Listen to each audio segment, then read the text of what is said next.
Halo teman-teman semua, peserta Run for Love 2022. Perkenalkan, nama saya Ronald. Saya hari ini akan membawakan materi tentang pitch deck, di mana teman-teman juga akan membuat pitch deck. Apa sih pitch deck? Bagi teman-teman yang telah atau memiliki pengalaman membangun bisnis, atau yang sedang menjalankan bisnis, mungkin permasalahan utama Anda saat awal mendirikan bisnis adalah dengan modal, di mana modal adalah nyawa utama sebagai penggerak awal bisnis Anda. Gojek misalnya, perusahaan yang berkembang pesat karena investor, di mana investor ini bisa kita dapatkan atau kita gaet dengan sebuah pitch deck sebagai kunci utama. Jadi, apa itu pitch deck sih? Jadi, pitch deck itu dengan uraian singkatnya adalah rangkaian kata atau gambar yang menguraikan singkat rencana atau model bisnis Anda. Nah, namun arti luasnya apa sih pitch deck? Pitch deck adalah penjelasan seputar bisnis Anda secara umum, mulai dari solusi yang ditawarkan, pendapatan, hingga strategi yang dilakukan di masa mendatang. Nah, kira-kira kita udah tahu nih, apa sih artinya pitch deck? Nah, tapi teman-teman tahu nggak sih pitch deck itu digunakan untuk apa? Nah, ternyata ada beberapa manfaat atau tujuan dari diadakannya pitch deck. Yang pertama, menjalankan rencana bisnis secara personal. Nah, jadi teman-teman, kalau teman-teman udah buat pitch deck, teman-teman jadi tahu apa sih langkah yang harus teman-teman lakukan mulai dari awal, membangun ide bisnis, hingga nanti saat pelaksanaannya. Jadi, waktu teman-teman pelaksanaan bisnis, teman-teman juga nggak bingung, aduh, apa sih yang harus kita lakuin? Nah, maka itu kita buat pitch deck supaya teman-teman punya pegangan untuk menjalankan bisnis.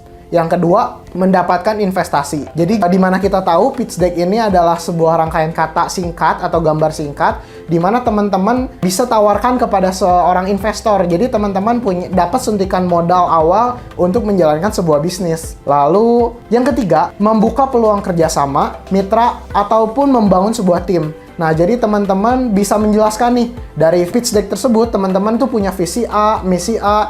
Nah, jadi teman-teman bisa memberitahu secara singkat atau lebih mudah kepada mitra bisnis, kepada partner bisnis, ataupun kepada calon bawahan, supaya, oh, kita punya visi itu seperti ini, kita punya misi itu seperti ini, seperti itu. Lalu yang keempat, yang terakhir, yaitu pitch deck juga membantu teman-teman untuk mengenalkan produk kepada konsumen. Jadi, kita tahu nih, oh, kita punya produk A. Kenapa sih produk A ini muncul di kalangan masyarakat? Nah, jadi kita kasih tahu dulu tuh penjelasannya. Oh, produk ini tuh muncul gara-gara ini, ide awalnya tuh seperti ini. Jadi, masyarakat bisa terbantu, masyarakat bisa menggunakannya seperti apa. Jadi, itulah keempat guna dari pitch deck. Oleh karena itu, pitch deck harus teman-teman buat secara menarik dan inovatif. Yang pertama, supaya investor tertarik, supaya partner atau mitra kerja tertarik, dan konsumen pun tertarik untuk menggunakan produk Anda. Nah, itu guna pitch deck, dan kita pitch deck tuh harus buat menarik. Kenapa sih? Tapi, teman-teman tahu nggak sih cara kerja pitch deck itu seperti apa? Secara singkat, cara kerja pitch deck itu ada 3 tahap. Nah, tahap pertama, teman-teman itu harus membuat konsumen atau para calon investor itu memahami atau mengerti dengan pitch deck Anda. Yang kedua, Anda harus membuat calon investor atau konsumen agar peduli dan penasaran dengan produk Anda. Nah, yang ketiga, setelah mereka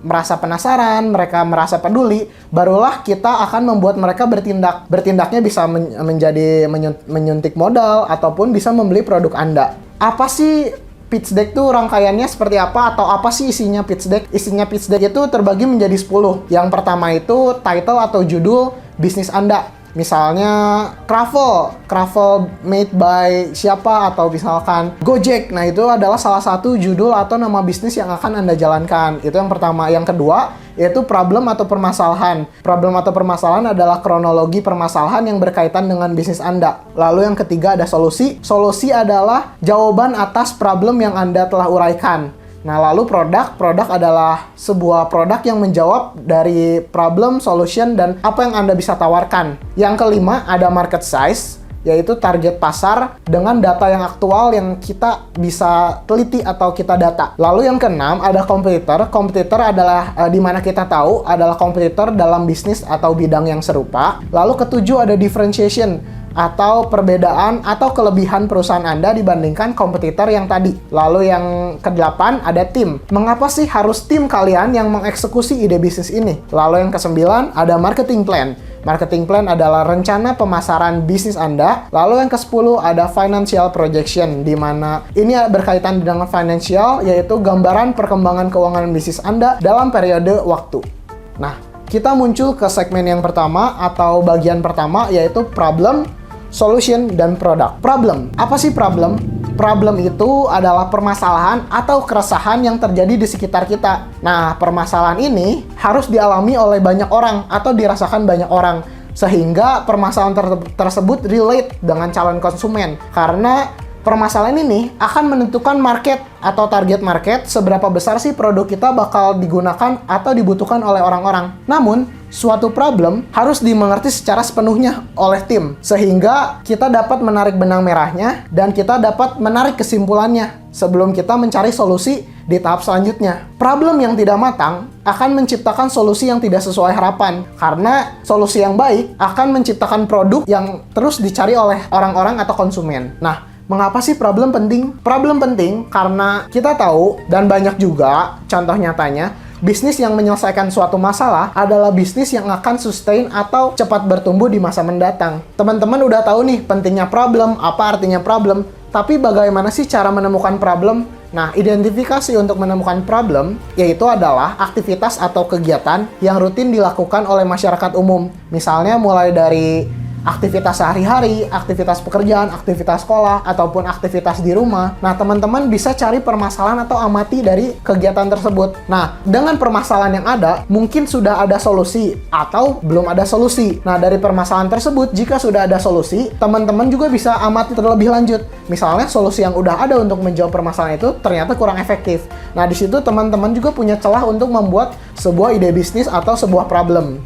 Teman-teman udah tahu nih cara mengidentifikasi suatu problem. Nah, tapi tujuannya apa sih untuk identifikasi problem itu? Nah, yang pertama, tujuannya itu adalah untuk memastikan bahwa produk terfokus atau sesuai dengan kebutuhan pelanggan. Yang kedua, pemahaman harus dari sudut pandang pengguna. Jadi, tidak bisa kita sebagai tim atau eksekusi ide bisnis ini merasa produk ini dibutuhkan. Nah, itu hanya asumsi. Teman-teman harus meneliti, teman-teman harus mendata, atau teman-teman harus mengamati supaya produk yang teman-teman terbitkan itu tuh sesuai atau dibutuhkan oleh pengguna dalam kacamata pengguna, seperti itu. Lalu yang ketiga, memastikan tidak ada kebutuhan penting atau pelanggan yang terlewatkan. Nah, jangan juga teman-teman membuat sebuah produk, tapi yang produk itu memang menyelesaikan masalah, tapi malah membuat sebuah masalah baru. Misalnya jadi pengguna atau pelanggan malah menjadi tambah repot karena produk Anda, seperti itu. Jadi, produk teman-teman itu hanya laku atau hanya dicari oleh pelanggan tapi hanya sementara. Lalu yang keempat, menyamakan pemahaman tentang kebutuhan pelanggan antara sesama anggota tim bisnis. Identifikasi problem ini juga membantu teman-teman dalam mendirikan sebuah bisnis dengan teman-teman bisnis Anda, agar pemahaman ini kita punya satu paham dulu nih sebelum kita mulai untuk ke tahap selanjutnya. Jadi misalnya saya dengan teman saya, oh ya saya paham nih bisnis saya. Ya, kamu paham nggak? Oh paham. Nah dari situ, kalau kita udah satu paham, kita bakal cari solusinya bakal lebih enak gitu.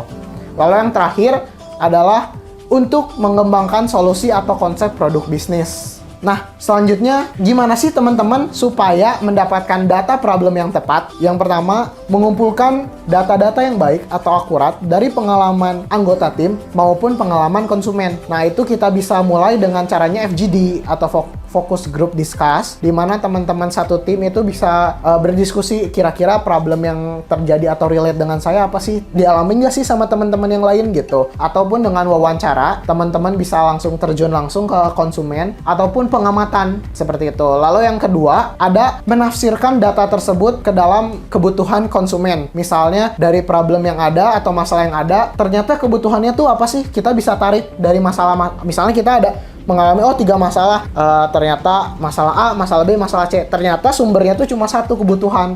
Nah, teman-teman juga harus bisa menafsirkan hal tersebut. Nah, yang ketiga, kelompokkan data secara hierarki berdasarkan kebutuhan primer, sekunder, tersier. Kemudian, kelompokkan juga berdasarkan kebutuhan barang substitusi atau barang komplementer. Sehingga teman-teman tahu cara menempatkan produk teman-teman itu seperti apa. Yang keempat, yang terakhir, evaluasi proses dan hasilnya menjadi sebuah solusi. Nah, ini berkaitan dengan tahap selanjutnya dalam pitch deck, yaitu solusi. Yang kedua dalam pitch deck adalah solution. Solution atau solusi adalah jawaban untuk memecahkan atau menjawab permasalahan banyak orang yang telah kita rumuskan dalam problem di atas. Nah, Ibarat sebuah bisnis, Anda itu menjawab pertanyaan-pertanyaan semua orang, atau Anda itu memberikan atau memuaskan kebutuhan-kebutuhan banyak orang. Proses solution ini dimulai dengan mencari berbagai ide untuk menyelesaikan masalah. Nah, jadi dari problem yang ada, teman-teman itu bisa menawarkan beberapa solusi terlebih dahulu. Misalnya dari problem yang ada, kita tawarkan 3 solusi. Nah, namun setelah kita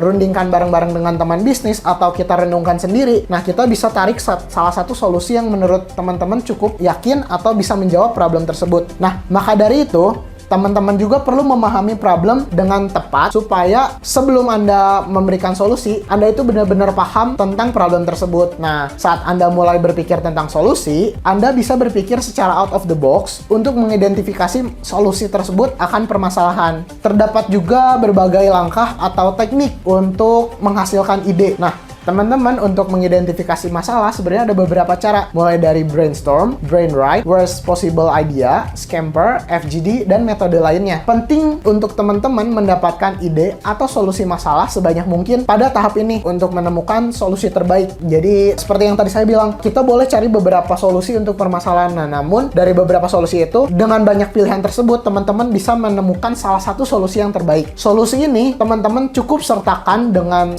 sebuah atau 2 buah kalimat dalam pitch deck. Jadi teman-teman kalau solusi ini nggak perlu panjang-panjang, cukup 1 atau 2 kalimat yang lugas namun menjawab permasalahan yang ada. Nah, lalu lanjut ke produk. Produk adalah bagian ketiga dalam pitch deck. Produk adalah barang yang ditawarkan untuk dijual. Jadi produk ini bisa berupa jasa ataupun barang. Nah, produk ini jadi bisa kita tarik kesimpulan mulai dari problem, ada permasalahan, kita bisa menjawab seperti apa. Nah, produk juga mengalami beberapa proses tes atau prototype yang dilalui. Dalam pengembangan produk, ada namanya opportunity. Nah, opportunity itu apa sih? Opportunity sebenarnya adalah ide untuk produk baru. Nah, di mana teman-teman bisa mendeskripsikan produk baru itu seperti apa dan kebutuhan akan produk itu seperti apa melalui teknologi yang ditemukan ataupun sistem-sistem yang teman-teman telah rancang. Untuk menemukan sebuah produk, teman-teman itu harus juga memiliki sebuah namanya prototype. Nah, prototype ini adalah perkiraan produk pada salah satu dimensi yang diinginkan. Jadi teman-teman tuh punya prototype dulu, kayak tahu gambaran seperti apa produk teman-teman ke depannya. Nah, prototype itu digunakan untuk 4 tahap. Yang pertama ada learning, communication, integration, dan milestones. Yang pertama learning. Nah, learning itu apa sih? Learning itu adalah untuk menguji keberhasilan suatu produk. Nah, yang kedua communication. Communication itu prototype yang berarti merepresentasikan kepada manajemen, tim, ataupun lainnya sebagai alat yang mudah dipahami. Jadi teman-teman membawa prototypes ini bisa sebagai alat komunikasi juga. Jadi produk kami seperti ini, Pak. Ini bagian depannya seperti ini, berfungsi untuk seperti ini. Daripada teman-teman hanya memberikan sebuah deskripsi atau teks atau kalimat kepada manajemen, tim, ataupun lainnya. Jadi prototype itu salah satu gunanya juga untuk komunikasi. Nah, yang ketiga ada integrasi. Integrasi itu apa sih? Jadi integrasi itu untuk memastikan komponen ataupun sistem yang bekerja dalam produk tersebut. Nah, jadi dalam prototype tersebut, komponennya kita butuh apa aja sih buat nanti kita mengeluarkan produk. Sistem kerjanya seperti apa sih? Nah, jadi itulah guna integrasi. Yang keempat, milestone. Jadi milestone ini gunanya untuk apa sih? Milestone ini itu untuk pengembangan produk. Jadi dalam prototype pertama misalnya kita masih punya minus atau kekurangan dalam prototype tersebut. Nah, jadi di dalam prototype selanjutnya kita itu bisa mengembangkan atau mengupgrade produk tersebut. Nah, jadi dalam milestone juga teman-teman itu mengalami namanya pengujian akhir sebelum produk ini diciptakan. Jadi secara fungsionalnya, secara desainnya, teman-teman bisa menguji akhir di milestone. Setelah kita mendalami apa sih tujuan prototypes, namun dalam membuat sebuah produk, teman-teman ini juga harus mementingkan atau menilai dari aspek segi fungsional ataupun segi fisik atau segi desain, fisik atau desain. Nah, yang pertama, segi fungsional. Segi fungsional adalah proses atau transformasi yang berkontribusi pada kinerja produk secara keseluruhan. Elemen fungsional dijelaskan dalam bentuk skema sebelum dikelompokkan menjadi teknologi, komponen, atau prinsip atau sistem kerja fisik tertentu. Lalu yang kedua adalah aspek fisik, di mana bagian atau komponen yang menjalankan fungsi produk. Jadi elemen fisik ini juga menjadi lebih jelas seiring dengan kemajuan perkembangan produk. Contoh kasus dari problem, solusi, dan produk. Kita ambil dari sebuah brand perusahaan yang dekat dengan kita, yang relate dengan kita, dan mungkin sering kita gunakan, yaitu Gojek. Gojek adalah salah satu bisnis yang terbentuk dari sebuah problem. Gojek ini mulai dikenal masyarakat pada tahun 2015. Ide dari Gojek ini terbentuk dari seorang IT yang bernama Nadiem Makarim atau Menteri Pendidikan saat ini. Nah, jadi Menteri Nadiem ini atau Pak Nadiem Makarim ini ternyata adalah seorang pengguna setia ojek. Ide awal Gojek berhubung dengan Nadiem Makarim yang sering menggunakan atau pengguna setia ojek. Ide awal Gojek ini berangkat dari keresahan atau permasalahan para ojek, di mana banyak ojek yang mengeluhkan kepada Nadiem Makarim, di mana para ojek ini sering mengeluhkan atau bercerita kepada Pak Nadiem Makarim ini, mereka itu pasaran ojek itu mulai sepi pada tahun 2014-2015 awal ini. Nah, mereka itu memiliki jam kerja 14 jam mulai dari jam 8 pagi hingga 10 malam, tapi penumpang yang dapat itu hanya 4 penumpang dan rata-rata tarif ojek itu hanya 10.000 sampai 20.000. Nah, teman-teman bisa bayangkan, mungkin kita bisa bulatkan ke 80.000. Nah, penghasilan itu masih kotor. Nah, sebulan 80.000 itu bisa untuk apa sih gitu. Dari situ, Pak Nadiem Makarim berangkat dengan permasalahan ojek, namun ternyata Gojek juga menyelesaikan banyak masalah para pengguna yang ingin berpergian dengan mudah, aman, cepat, dan dapat menembus kemacetan dengan ojek tersebut. Karena ojek kan motor nih, bisa selap-selip. Nah, lalu hal ini juga dilandasi dengan pengamatan yang namanya inefisiensi pasar. Dimana kalau teman-teman sebelum ada Gojek nih, teman-teman misalnya lagi nggak butuh ojek, tapi teman-teman selalu lihat ojek tuh lagi nongkrong, atau lagi ngopi-ngopi, atau lagi ngobrol-ngobrol di pangkalan ojek. Tapi setiap teman-teman butuh ojek di depan rumah, kita tuh nggak bisa nemuin ojek gitu. Nah, itu menyelesaikan juga namanya masalah inefisiensi pasar. Nah, lalu beberapa saat kemudian Nadiem Makarim berangkat dan mendirikan sebuah PT Gojek yang merupakan aplikasi menghubungkan para pengendara ojek dan pelanggan. Berkembang pesat karena kematangan dari problem dan solusi. Nah, jadi problemnya udah saya jabarin. Nah, solusinya Pak Nadiem Makarim ini ingin menciptakan sebuah platform atau sebuah media yang menghubungkan antara ojek dengan pelanggan untuk menemukan sebuah kemudahan, mulai dari keberangkatan atau transportasi, dari makanan atau pangan, mulai dari obat-obatan dan lainnya. Jadi solusi yang ditawarkan Pak Nadiem Makarim ini sangat baik juga, berhubungan juga dengan slogan an ojek for every need. Misalnya butuh apa aja bisa dengan ojek, misalnya butuh makanan bisa dengan ojek, jadi dengan GoFood. Butuh obat-obatan bisa dengan Go Medicine. Misalnya butuh hiburan mau nonton, ada GoPlay, seperti itu. Walaupun sekarang kita kenal juga slogannya pasti ada jalan. Nah, itu sama aja sih sebenarnya. Kayak teman-teman, butuh apa nih? Misalnya butuh tumpangan, pasti ada jalan sama Gojek gitu misalnya. Gitu. Sejarah pendirian Gojek ini tidak mudah loh. Mulai dari teman-teman mungkin tahu kasusnya Gojek atau platform online lainnya bentrok dengan angkot, dengan taksi, ataupun dengan transportasi lainnya. Nah, tapi Gojek memiliki lika-liku bisnisnya lah. Nah, mulai dari awalnya, Gojek ini didirikan mulai dari tahun 2011, di mana awalnya ini Gojek berdiri dengan sebuah kantor atau di sebuah gudang, di mana kalau Anda mau memesan Gojek itu, Anda menghubungi call center gudang atau kantor tersebut. Nah, lalu call center tersebut akan dihubungkan dengan sebuah admin, di mana admin itu akan manual atau akan langsung mengirimkan pesanan atau alamat itu kepada para ojek dengan SMS. Jadi cukup sesederhana itu awalnya. Jadi yang teman-teman kira, mungkin itu mah karena suntikan modal yang besar Gojek bisa maju sampai saat ini. Enggak. Nah, jadi dia mulai dari sebuah gudang yang dia jadikan sebuah kantor, mulai dari call center. Jadi kalau pelanggan misalnya mau tahu Gojek, nah teman-teman tuh harus menghubungi call center dulu, baru nanti pesan itu akan disampaikan kepada pelanggan melalui SMS. Hingga saatnya pada tahun 2015, akhirnya Pak Nadiem Makarim memberanikan diri dengan menggait sebuah investor atau seorang investor, dan Pak Nadiem Makarim berhasil mendirikan sebuah aplikasi yang namanya Gojek yang kita kenal sekarang. Nah, di mana Gojek ini adalah sebuah jasa atau produk. Jadi produk dari sebuah problem, ada solusi. Nah, ini adalah produk yang bisa kita tarik dari Gojek, seperti itu. Cukup sekian dan terima kasih dari Problem, Solution, dan Produk. Halo guys, nama gue Vicky Susanto, CEO dari PT Pusat Gadget Indonesia dan juga beberapa perusahaan lainnya.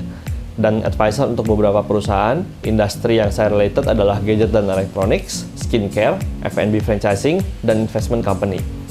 Waktu saya dikasih topik tentang leadership, saya coba cari beberapa referensi sana-sini, tapi kayaknya nggak ada referensi yang perfect banget yang sesuai sama apa yang aku mau omongin.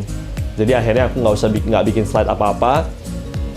Di sini aku bakal share opinion aku tentang leadership aja, based on apa yang aku lakuin sejauh ini selama kurang lebih 8 tahun memimpin perusahaan. Itu background story-nya. Oke. Pertama, leadership adalah a lifetime journey. Kenapa lifetime? Karena tidak ada orang yang namanya bisa fulfill skill leadership.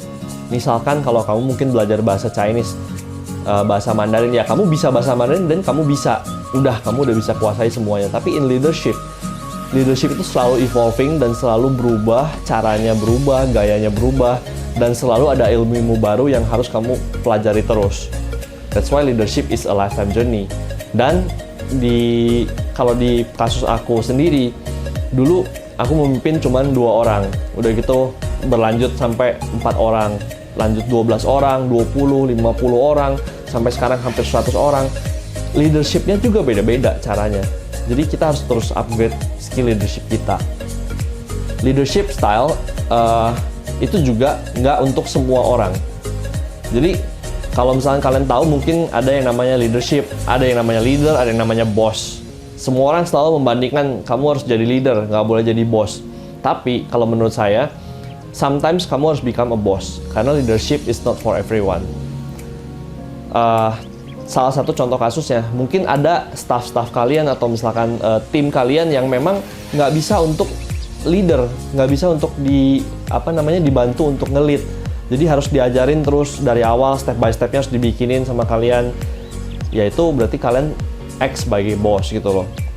Kalau misalkan act sebagai leader, kalian juga harus caranya kan berbeda. Kalau untuk leader ya mungkin kalian lebih ngasih motivasi, lebih ke arah ngasih arahan doang, biarkan tim kalian yang berkreasi sendiri dan lain-lain. Tapi some people really nggak bisa dengan cara seperti itu. Some people really need di command dengan cara like a boss. So, waktu kalian pilih cara leadership style kalian bisa pilih kalian lebih cocok untuk manage ke arah mana. Apakah tim yang ini harus act sebagai bos? Apakah tim yang desain misalkan act sebagai leader gitu loh. Dan di sini leadership skill kalian tuh diuji supaya kalian bisa cek. Misalkan, kalau di contoh kasus saya, misalkan tim gudang itu kita harus act sebagai bos karena mereka tidak bisa diarahkan ke arah leader. Tapi contoh lain, misalkan tim kreatif atau tim marketing and design, saya bisa jadi leader di sana karena mereka bisa berkreasi sendiri begitu dikasih arahan sedikit aja. So, itu leadership point of view yang kedua menurut saya. Yang ketiga, leader inspire the change. Kalau manager itu make the changes. So, what happened in my case? Sebagai leader, kita biasanya kasih arahan ke tim kita. Saya pengen arahnya seperti ini, seperti ini, seperti ini. Udahnya kalian biarkan tim kalian berkreasi sendiri, jalan sendiri. Tapi what's yang biasanya paling sering terjadi? Kita lost control. Kita tinggalin, ya udah kita anggap itu selesai. Padahal mereka belum bisa untuk ditinggalin gitu loh. Sering banget kejadiannya seperti itu di kasus company saya. Jadi akhirnya saya setiap kali ngasih arahan ke satu tim, biasanya ada satu orang yang saya tunjuk untuk menjadi supervisor atau menjadi project manager atau bisa disebut KPI keeper, di mana orang itu yang harus bertanggung jawab untuk melaporkan dan menjaga selalu progresnya berjalan gitu. Jadi kalau misalkan ada project A, arahnya udah tahu mau kemana, harus ngapain aja udah tahu, kalian appoint satu orang untuk orang itu yang make sure timnya sampai ke garis finish gitu loh. Karena kalau nggak biasanya akhirnya lost direction, kayak anak ayam yang nggak tahu mau kemana, akhirnya nggak beres-beres projectnya. Gitu-gitu kalian nggak sadar, itu yang paling parah. Ya, then to be a leader, kalian harus dekat sama orang-orang kalian sendiri, sama tim kalian, baik itu emotionally maupun physically.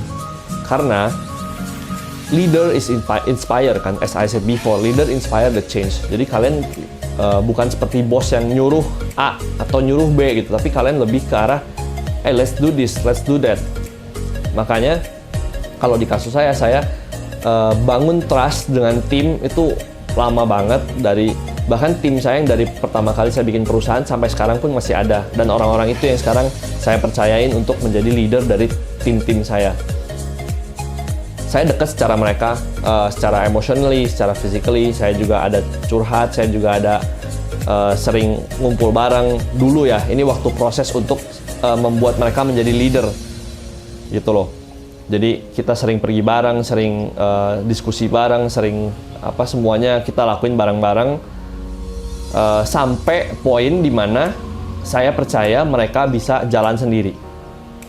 waktu saya percaya mereka udah bisa jalan sendiri, akhirnya saya mulai lepas pelan-pelan. Let them ini aja kerjain arahan yang kita udah kasih gitu loh. Karena mereka juga punya tugas berikutnya adalah membangun leadership lagi di bawah timnya mereka.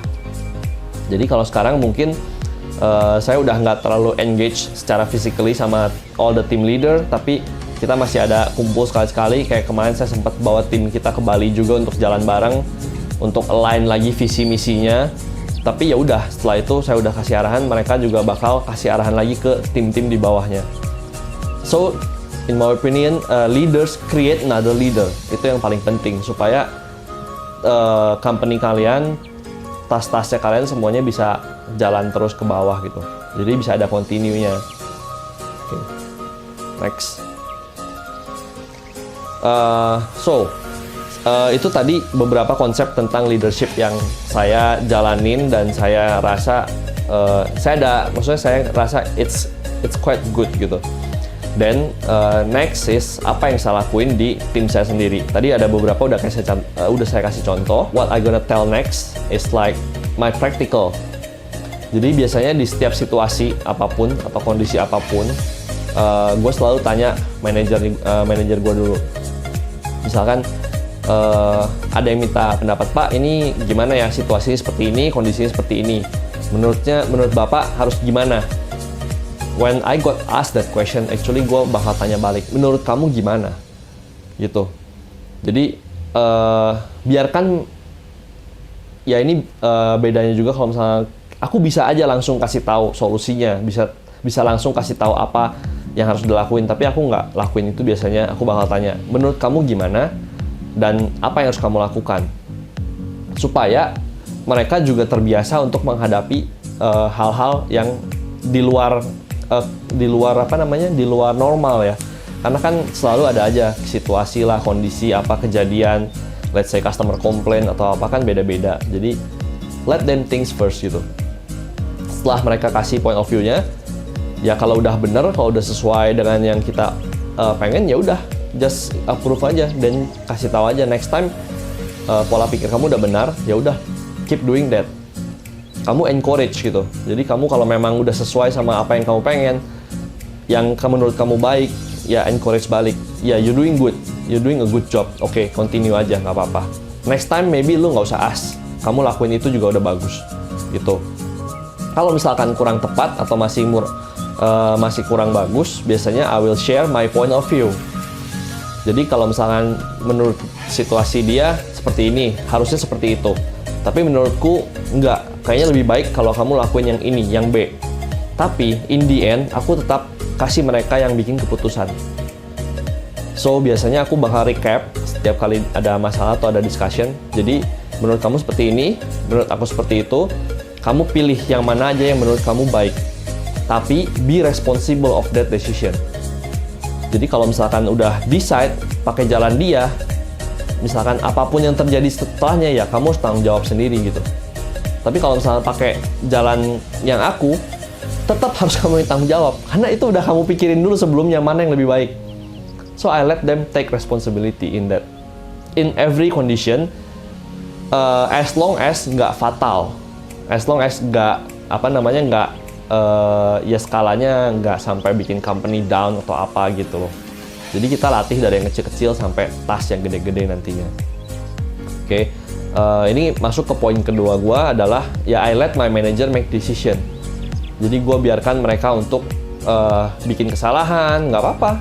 Selama jadi kalau misalkan ada yang terjadi, seringnya adalah my manager bikin kesalahan A, bikin kesalahan B gitu. Dan aku nggak marahin mereka, aku juga nggak langsung tegur atau apapun, aku biarkan mereka belajar dulu. Udah gitu biasanya aku panggil dan kita diskusi bareng, kenapa bisa kejadian kesalahan seperti ini, dan kenapa kamu bikin keputusan itu sehingga kesalahannya terjadi. Biasanya kayak gitu. Dari situ kita tahu pola pikirnya seperti apa. Jadi kalau misalkan memang keputusannya dua-duanya sulit, ya udah gimana lagi kan. Tapi kalau misalnya memang kurang tepat pun, biasanya aku bakal arahin, next time mungkin kamu bisa coba seperti ini. Kesalahan yang udah dibuat ya udah tanggung jawab, beresin. Terus next time ya udah coba lagi aja. gitu. Jadi karena aku udah bilang sama manajer bahwa kamu boleh bikin decision sampai tahap ini. Jadi apapun yang terjadi, aku juga nggak marahin, kecuali mereka bikin keputusan di luar yang aku udah kasih arahan ya. Yang aku udah kasih areanya misalkan sekian, tapi kamu bikin keputusan di luar itu aku bakal marah. Tapi kalau masih di dalam lingkup itu, biasanya aku lebih ajak diskusi, gitu. Ya, this is why I said it's a lifetime journey. Karena kamu harus accountable. Kamu udah bilang A sama manajer kamu, kamu oke untuk bikin keputusan, kamu oke untuk bikin kesalahan. As long as kamu bisa justify kenapa keputusannya segala macam, ya udah, kamu juga nggak boleh marah gitu. Karena kamu udah bilang, kamu bakal kasih mereka kesempatan itu. Kalau kamu sampai lose control, emotionnya kena ke kamu, mungkin kamu jadi marahin mereka atau jadi ya hubungannya nggak akan jadi baik dan kamu bakal lose respect dari mereka, gitu loh. Dan merekanya sendiri bakal langsung ciut, nggak akan berani lagi ke depan. Apa-apa ntar ke depan jadinya akhirnya balik lagi ke kita lagi, which is that's not the purpose, right? Kalau kamu mau bikin another leader, gitu. And then the point ketiga, usually gue punya regular leader meeting.